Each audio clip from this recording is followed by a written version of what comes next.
My ears are flashing. Can you see it? I'm gonna turn them off. You want ears? No.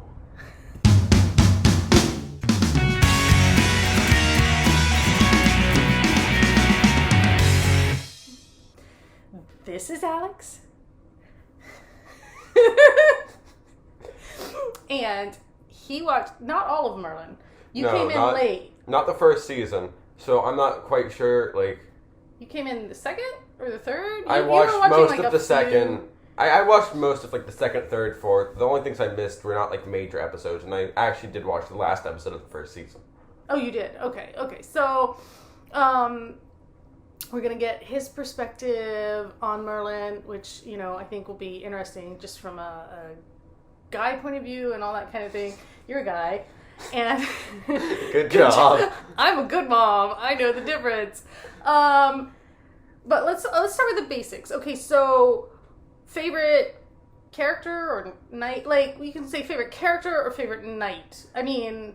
Well, my favorite character is Arthur, and there's this one scene where Arthur says that he's a knight, but I don't really consider him part of, like, the knight gang, you know? Yeah. But for favorite knight, I would have to say Leon, because all the scenes with Leon are pretty hilarious when he's especially talking to, like, Merlin or Arthur, just because he's so kind of uptight, and he has to act... He's kind of like the dad of the knights, you know? He is. He's like... What was that meme we saw where he's like Mr. Mom, basically, and he's got all the, you know... Mm-hmm.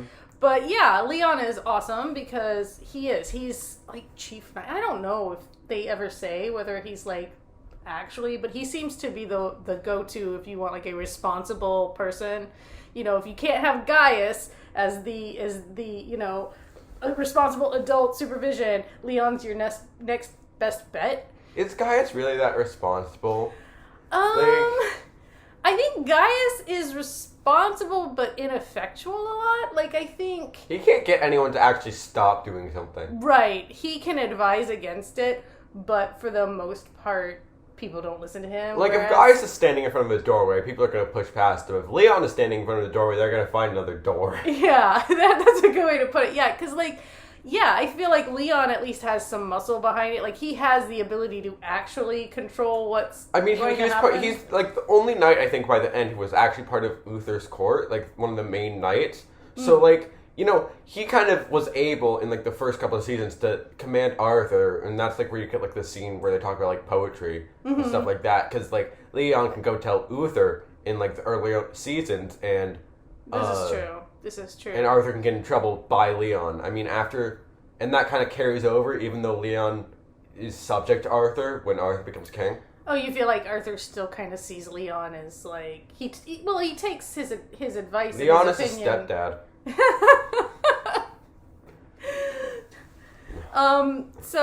So now, favorite episodes or moments. I'm really bad at remembering, like, episode names and stuff. So I do not remember episodes, but I thought the episode where Uther died was very sad because I actually liked Uther's character, unlike Mom and my sister, who hated Uther. I didn't hate Uther. You were okay, to be fair, my sister was the only one who was like, yay, Uther's dead. I don't feel bad at all. And I don't know why she's like that. You know what? I think your sister was eager to get on with the Arthur being king, right? But nothing really changed, did it? Like, what would actually change except that Arthur couldn't really get in trouble? True. It actually removed a certain amount of tension, didn't it, to not have Uther there as, like, a controlling factor. Because, like, suddenly Arthur can go out and make bad mistakes or decisions, and no one's gonna, like... But then Uther never really stopped him anyway. So it was more like, oh, we've just got to find alternate ways to do what we want to do because of Uther. And it's not like we ever saw, like, Arthur ruling. This is true. He was not, like... He spent more time just wandering off than actually doing anything in Camelot. I'm just like, why did the show not become a political thriller once Uther died? That would have been kind of awesome, actually. That would have actually been legitimately... Like, yeah, now that I think about it, like, if there was a bunch of court intrigue... Like, let's say that Morgana doesn't actually come out as fully evil. She's still in the court, and only, like, Merlin and Gaius know that she's evil, right? And now there's Agravain when Arthur becomes king. So there's this evil force working inside the court there's no like external threat except for maybe like occasional invading other army. So we could have like more assassination plots, more like Arthur's young king, and he'd make a lot of bad decisions, so he's relying on his advisors. So like, I think that would work very well, but that's a very different kind of show than I think what they were trying to achieve. It's true. I think that would not have allowed for the comedic moments that they really kind of folded in, because that's a much... I mean, that's an hour-long drama, not... Well, I guess this is technically an hour-long drama, too, but, like, that's more like a Netflix show or something. I don't know. Like, I think that would have been cool. Like your sister and I talked about, I feel like they rushed things. They had to compress something because they were having short seasons, and they were never... It seems like they were never sure if they were going to get another season. So they couldn't spread their story out as far as they wanted. But I do feel like the whole... It felt very one note with it's Morgana constantly trying to find, get armies into Camelot and take over Camelot. Yeah, like there could have been other more interesting subplots and side plots and alternate. Yeah, it's kind of like, I'm going to talk about like a different show for a second to compare it. The Flash, where like the first 3 seasons, the enemies were just faster and faster people. And for like a couple seasons, there's like bigger and bigger invading armies. Right, and exactly. Even the last season was just a very big invading army, and they didn't get to siege Camelot.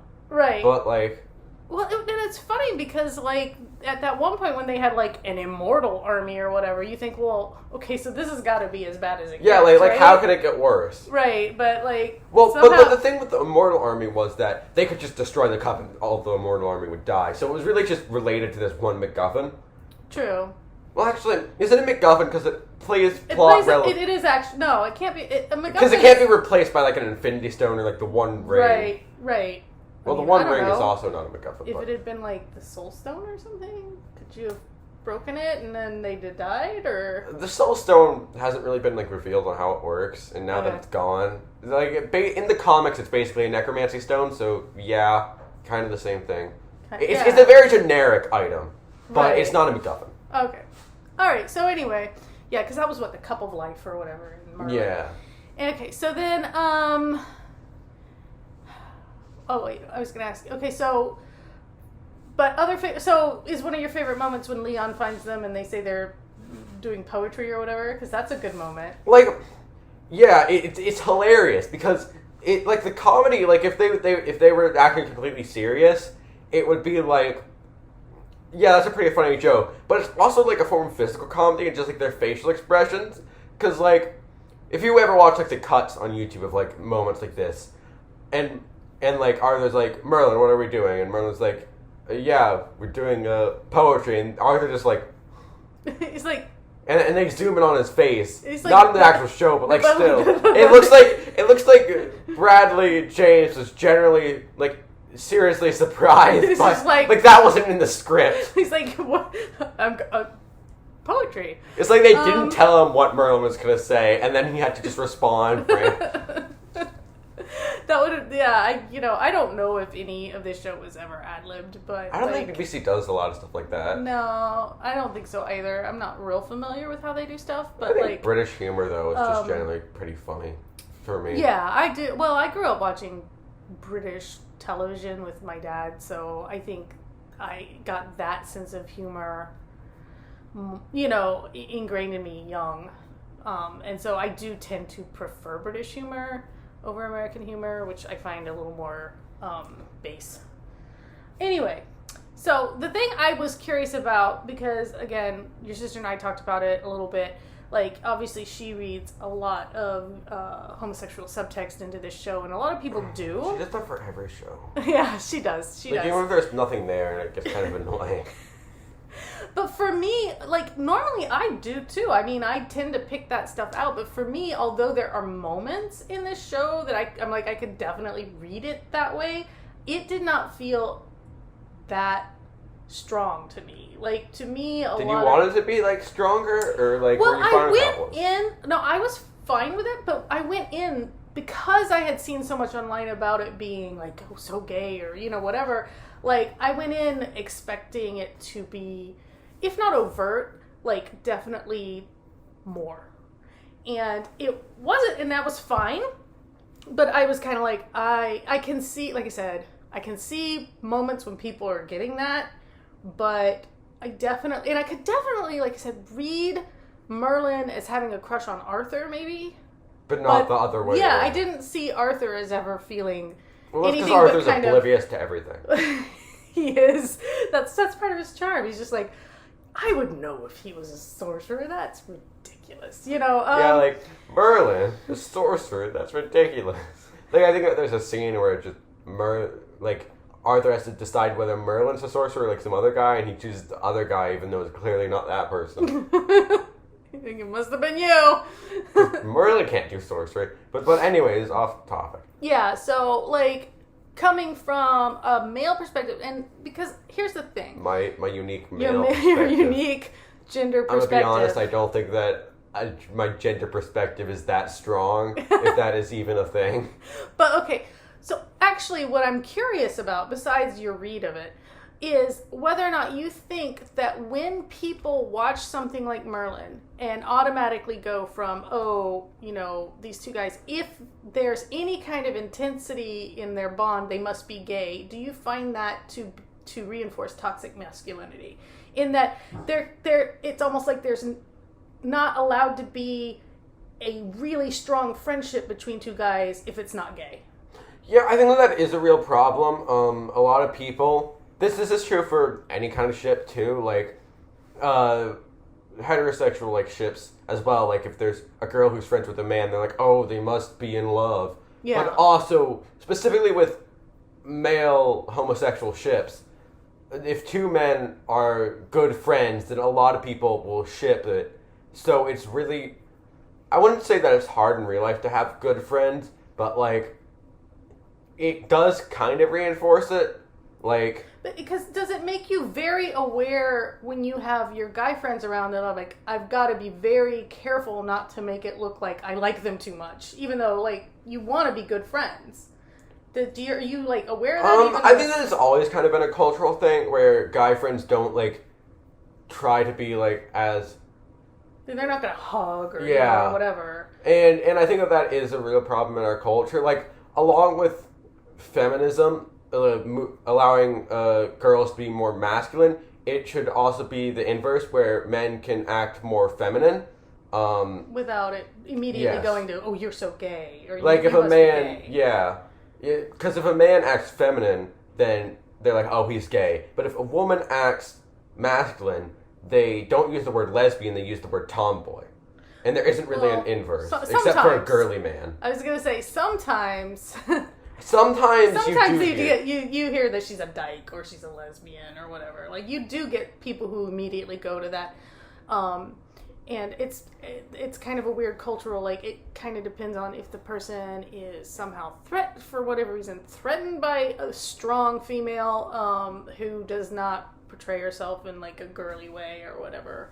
But yeah, like, I mean, what's the word for effeminate is the word, but if you use the word effeminate, people still immediately go to gay. Like that that's their mindset. Like we all picture like the same thing. Like for lesbian, I think the kind of stereotype is mostly gone because there's been like a lot of different kind of ways to interpret it. Like, you can see a lesbian as being a very girly girl, or you can see a lesbian being, like, very masculine, or, like, you just don't really picture them, I feel, any differently than a normal girl. Right. But when you picture a gay man, you picture them very differently from what you consider to be a normal man. Or normal. Like, typical masculine hetero. Because, of course, many people assume that, like, hetero is kind of the baseline, which is kind of fair, seeing that's the most common, so it's safe to assume that, but, like, still. It's not normal. It's not the assumption, the assumed whatever. Yeah. But, yeah, so, as far as Merlin goes, the TV show, when you were watching it, did you read it with a strong thread of homosexuality, or no? Okay, so, like, I don't normally think that shows, like, especially when my sister ships two people, I'm like, Really? Like, that's very her. yeah, That's why my mom brought me in here to hear like a counter opinion. But I'm gonna be honest, I think that there was a very subtle gay subtext, and I think that that's fine because they didn't make it like the main plot of the show. And I think that if you want to be like, oh yeah, Merlin actually like loves Arthur, I'm like, yeah, like I don't think about that constantly while watching the show. I like to just take it moment by moment, and like, and if you can interpret certain moments how you want, kind of like poetry, but like it's in the middle, kind of like, yeah, because like, so for you it's moment, so like with your sister, she reads everything through that filter. Like, she reads everything through that, so it's imbued. Every single moment in the show between like Arthur and Merlin or any two characters, she's like, oh, that's because they're in love. That's because they're gay. So she interprets it through that. I interpret it through, oh, they're good friends, but also they could be gay, and this would make sense like this. Right? Yeah, you could read that moment in the show, and see, that's what I was getting. Like, there are a lot of shows. I will admit, like when I watch like Sherlock, like that show, I can read through a completely gay filter and be like, but again, I felt more like Sherlock had a crush on John, and John wasn't there. No, I think John definitely had a crush on Sherlock. But I think like the show was kind of like the show was actually like endorsing it more. Like they when he was reading through the tabloids, they're like, why is he referring to me as like a bachelor or whatever it was? Confirmed bachelor, the old code for gay. Yeah, so I mean, yeah, they were definitely encoding a lot more of it. I think they were encouraging the audience to read it that way, and I think the reason the audience got so angry later is that they encouraged the audience to read it that way and then never played it that way. And then, like, in the third season, John married. Yeah, Mary, and like it was bad. Anyway, we won't talk about it. But for me, Merlin, it was definitely a moment by moment thing. It was not like a full filter on it. When I joined the show, you got I felt like you and Evie were kind of mad because you thought that they were no-homoing really hard, and I just thought they were trying to be more subtle with it, because I think that, like, Arthur can have a crush on Gwen, but also there can still be gay subtext. For me, the thing was more that the turn was so dramatic between the first and second season that's what made it feel like they were like, no, we've really got to change the tone here. We've got to but it may again have been a result of them saying, we've got to get all the plot points in, so we need to get Arthur and Gwen together now. And so they needed to make that happen really fast. Like, whereas in the first season, Gwen almost seemed to have a crush on Merlin. I know you didn't see that, but and I think I've seen a couple scenes where I'm like, oh yeah, that might have been. Yeah, it just felt like such a sudden turn where it was like, oh, suddenly Arthur has this thing for Gwen, and Gwen is a great character as a friend, but like the moment her and Arthur finally got married and like it stopped being like kind of a secret, she started being like less important, and she wasn't as good of a character. And I feel like that's a problem with a lot of romance plots. Like, two characters actually finally get together, and then like whenever they're together in a room, their characters kind of break down and they don't function normally. And I mean, that is kind of true, like when you're in the room with someone you like, I suppose. But like, to the point like where basically it's just like when when two characters are in a room, it's just about that like romance. Yeah. Like, even if it like the scene isn't like appropriate for that. Right. It's more like, oh, but all of the cuts are between the two of them and their expressions or whatever, and it's like, that's not what we're here for right now. Like, if like Arthur like was in the middle of a battle and he saw Gwen, I would not be surprised if this show started just cutting between the two. And you're like, there's a battle raging around them. Yeah. You're like, dude, no. I'm like, this is not what I'm interested in. You're gonna get stabbed. But I just don't like romance plots very much. I just felt like that one was really, really forced. And I think it was forced because they felt like, well, this is the expected, we know They really Arthur wanted to stick to Arthur in canon. They really wanted. They were like, well, Arthur and Guinevere, that's a thing. But then they didn't stick to the canon with Lancelot. The Lancelot thing. Yeah, I'm not sure why they decided to kill off Lancelot. That felt unnecessary. Yeah, it was like... Because he could have been such a great character. So imagine this, like, let's say that Lancelot survives, like, that whole scene, like, with, like, like, that was, like, the first couple episodes of that season, and it felt like they just did it to kill off Lancelot. They had no, like, purpose other than that, really. Let's say that doesn't happen. Lancelot survives, Mordred joins the court, so now there's two people that know that Merlin is basically magic. And let's say that they, like, how long till, like, they figure out that both of them know? And then when Mordred turns evil, there's this dynamic between Lancelot and Mordred, especially if they know that, if they're, like, the only two knights that know that Merlin's magic. And then there's also this new dynamic between Lancelot and Merlin, who know that he's in real danger now that Mordred's switched sides. Yeah, yeah. So then Lancelot, in, like, the final battle, when Merlin goes to the Crystal Cave, Lancelot follows him and protects them, basically. Yeah, see? Like, there could have been a lot of fun ways to play with that canon instead of just killing Lancelot off. Because they wanted, I guess, to make sure that the Gwen-Arthur relationship stayed pure. Because even that time when she supposedly fell in love with Lancelot was an enchantment. Or, like, if Gwen is, like, turned evil, right? Like, Lancelot, instead of Mordred being there with, like, Arthur, and then Lancelot comes along and he fights off, like, Morgana, right? Because he cares a lot about Gwen. Right. And, like, while it, like, there might be, like, a subtle romance between those two, and that would have been pretty interesting. Because then, like...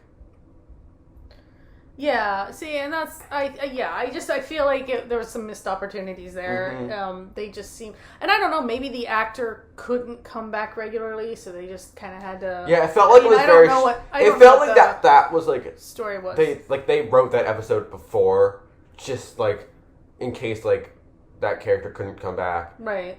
And it really felt like that was the only purpose. Because, like, what lasting effect did, like, the ghost portal have on the world, besides killing Lancelot? Well, I think wasn't the whole point is it had to kill Lancelot to keep it from having an effect on the world? Like, wasn't that the whole point? They needed to close it? They need to close it. And they did that, and then Lancelot's gone from the show. And then everyone goes back to acting kind of normal.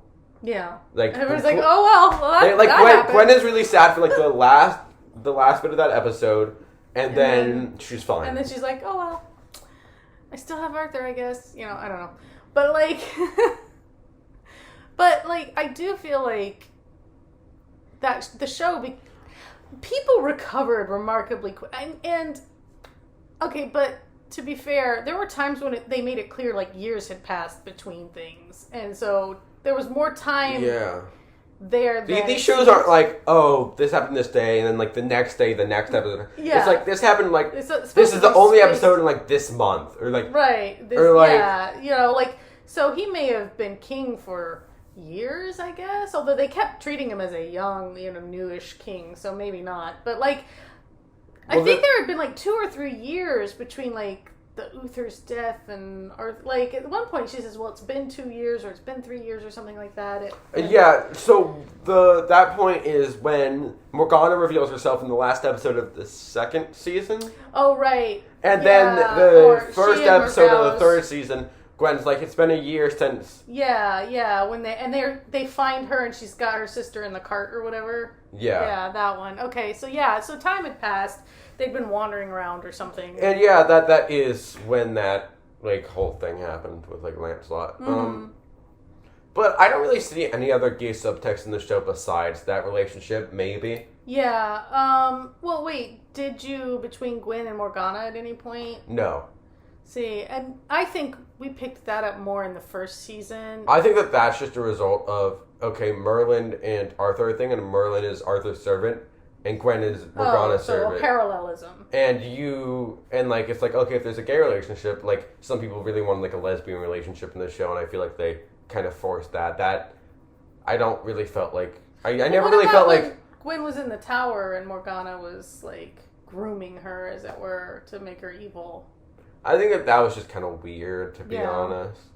Okay, so what about, like, so a lot of people say, oh, Gawain and Percival there at the end or whatever. But I didn't get a strong sense of that. I got a feeling that they cared about one another, but not necessarily in, like, a romantic way.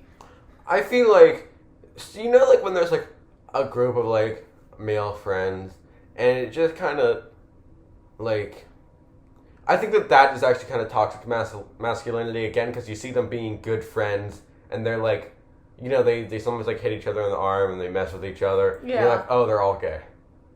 Which is weird because for usually how you portray a masculine group of guys is that they punch one another and, you know, rib one another and give one another a hard time, and that's how you know they're not gay, right? But then, like, apparently if they do that too much or in a certain way, they are gay after all. I don't understand male friend groups. I don't. And a lot of my friends were guys when I was a kid. Like, I hung out with boys, but, like, I don't understand male-male relationships. And I think that's why so many female viewers jump immediately to, like, oh, well, then it must be romantic, because we don't understand a male-male bond that isn't. Does that make sense? Whereas that's ridiculous, because obviously girls have, you know, female friends and it's not romantic, so guys should I don't think that is really... I feel like girls kind of perpetuate it in the show and then guys perpetuate it in real life. And, like, people talk about, like, men abusing, like, women a lot, but there's also a lot of, like, even in friend groups, like, men abusing, like, men, calling them gay, hurting their feelings like that, and, like... Yeah, you know, like, it's considered friendly to actually insult one another or be mean to one another, because if you're actually nice to one another, that gets into territory that leads people to believe you might actually be gay or something. Yeah. That sucks, let me just say, I think. I mean, I don't know, maybe you're fine with it, but, like, I feel like it just kind of sucks. But... There's a lot of people who will make gay jokes and not actually hate gay people, and it's very strange, because, like, they'll call people gay, and they'll, like, sometimes, like, even a lot of people will pretend to, like, kind of act gay. You know, that is kind of rude. It's a rude joke, but they don't actually, like, hate gay people or think that being gay is a choice, and it's very confusing why they think it's funny then. Yeah. Maybe it's less the idea. Maybe it's less actually being gay. Maybe it's more like the stereotype that they're making fun of. Right. Oh, yeah, that's true. I mean, when you look at the way, like, even in, like, 80s movies, 90s movies, where the gay best friend is always, like, very flamboyant or something, there's something funny about that stereotype. Mom, I don't think that's just 80s and 90s movies. You know Klaus? Oh, I love Klaus. Umbrella Academy, for people who are like Klaus who. Yeah, I mean, but he's definitely flamboyant. That's true. He's definitely out there. So, yeah. And Klaus wasn't really gay until, like, the second season, right? Well, or wait, no, he was pretty, I mean, I don't know. Wait, did he time travel in the first season? I don't remember. But I think what we're talking about is performative homosexuality, right? Where, like, it's used for entertainment as opposed to as something that is real or you know, that normal people, like, only crazy weirdos act this way or something. Like, it gets into, like, a really kind of gray area. Whereas all my gay friends are pretty just, like, they're just... I mean, which is why... I think, like, the most gay thing that, like, one of your gay friends does is live in Paris, and I'm like... like, is that, like, really the most stereotypical gay thing? Like, no. But not, like, I feel like, that's why when I write gay relationships in my books, that I've always just kind of made the very, like, just normal. Like, I don't make it I feel like a lot of people who claim to, like, try to be, like, helping the gay community by writing gay fiction, but, like, then make, like, being gay, like, this big thing, like, this whole, like, different dynamic than a normal relationship is actually kind of hurting, like... Well, I feel like, and I talked about this in my last video about that book, We Contain Multitudes, I feel like they're doing it for a non-gay audience and then don't understand why gay people are upset about the representation, whereas, like... Like the people who are reading these books aren't actually, like, the gay people. Well, it's like a voyeuristic thing, right? Like, it's meant, again, to entertain or titillate straight people as opposed to being accurately representative. A lot of straight people, like, want to be like, oh, yeah, I support the gay community. I read gay fiction or whatever. I'm like, you read, like, male erotica. That's a little bit different from like... You read fiction written by a straight author, and, like, of course, straight people can write gay fiction, but, like, a straight author who didn't really do their research, didn't ask, like, really any gay people about, like, how it actually works, and just wrote what they thought would be, like, this big romance and how they think being gay is. And that isn't necessarily correct. And it gets so back. when you... And then, like, even if it's in a book, the brain has a hard time determining the difference between, like, events in a book and events in real life after, like, a while. So you read, oh, this relationship happened in a book. So then, like, when you hear about gay people in real life, you're like, oh, they must have, like, this crazy relationship. Because that's how gay relationships are in your mind, especially if you haven't really met any gay people before. Well, I think too, like that whole, like the historically the belief that gay people were promiscuous or whatever because that was how they were portrayed in media, and it's just like, no, but like I mean, like I said, I don't like to say like straight people aren't allowed to write gay people or white people can't write black people. I just say do it with sensitivity, do your research, like and you know that's like right what you know. Well, and don't hurt a whole community. And like if you do apologize. But again, like your market might be different than you realize too. So like just know that when you're writing male erotica or something, you're not writing for gay readers. You're writing for usually straight white women, right? Or whatever. Well, not white, but straight women. You know, it's like, I feel like, the cat. Just a baby. Let him in. But, anyway, I don't want to go too far down this rabbit hole. I just want to, like, be aware that sometimes... Oh, what was the point of that? What were we talking about? So we were talking about this because we were talking about other gay subplots in other things, and then we start talking about like homosexuality and toxic masculinity, and so and because we were talking about the night group. like it shouldn't. A person's sexuality is not meant for entertainment. Is I guess the bottom line. And like you don't write stories about like heterosexual people and they're like, oh, we're so straight. Like that's so weird. That would be very strange. And it's weird when you do it with people who are homosexual or gay people or lesbian people. Yeah. Because like you're like, why does the sexuality have to be such a big thing? Like you can write about the romance, write it like a normal romance novel, maybe with like like you could still add in like the bits where they're like being criticized for being gay, but you don't have to make like you don't have to make the homosexuality more important than their romance. Right. Well, so what I always ask myself when writing same-sex relationships in books is this my story to tell? It's not a coming out story because I don't have that and I don't have any basis for writing something like that. It's not, this like internal struggle between trying to not be something I am. So that's why when I write homosexual relationships, I write them as I would a heterosexual relationship, just a normal, ideally healthy. And that's probably how most gay people, most lesbian people have their relationships, just normal relationships. Right? Like, I get that the whole point of entertainment is drama. Like, it wouldn't be much of a story if there wasn't drama, but the drama does not have to be that you're gay. Like that. Yeah, the drama can be like, oh, they're going through relationship troubles. Because since the drama a lot of the time is on the fact that they're gay, there isn't an actual like exhibition of possible relationship troubles that gay people might have.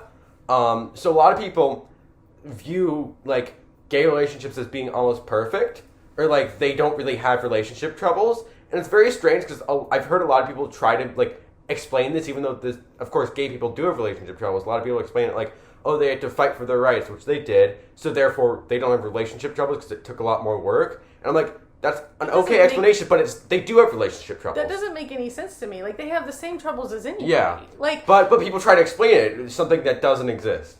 Well, or like somehow they're less committed to monogamous relationships, and therefore it's not a big deal to them when they break up. I've heard that too, and it goes to the promiscuity thing. And I'm like, what? No. Like, they fall in love and have as deep attachments as anybody. Like, what are you talking about? But, that was the thing that got me the award for the Peter Stoller screenplay, was that they were like, what we love is that Charles could be Charlotte and this could be the same story. He just happens to be gay, but his being gay is not the story. Yeah, but, like, if your main character is, like, part of a spy novel and they're, like Peter Stoller, and they're gay, like, don't make the spy novel about them being gay. Make the spy novel about them, like, spying. Yeah, that was the thing.